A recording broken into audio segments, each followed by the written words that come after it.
বন্ধুর লাশ নিয়ে অ্যাম্বুলেন্সে করে তার গ্রামের বাড়ি যাচ্ছে।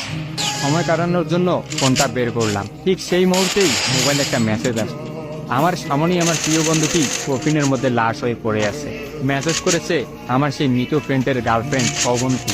আমি মেসেজগুলো পড়া শুরু করলাম। ফাহাদ, আমাকে মাফ করে দিও।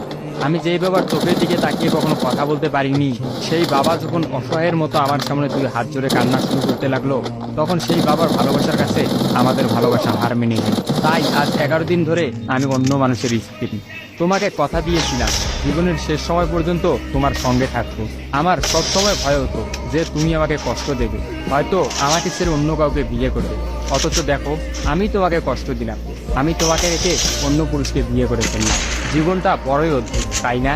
তোমার কি মনে আছে আমি তোমাকে কাঁদতে কাঁদতে বলতাম আমাকে কখনো ছেড়ে যাবে না? তো তুমি হাসতে হাসতে উত্তর দিতে, আমি তোমাকে কখনো ছেড়ে যাব না, তুমি আমাকে ছেড়ে দিলে যেতে।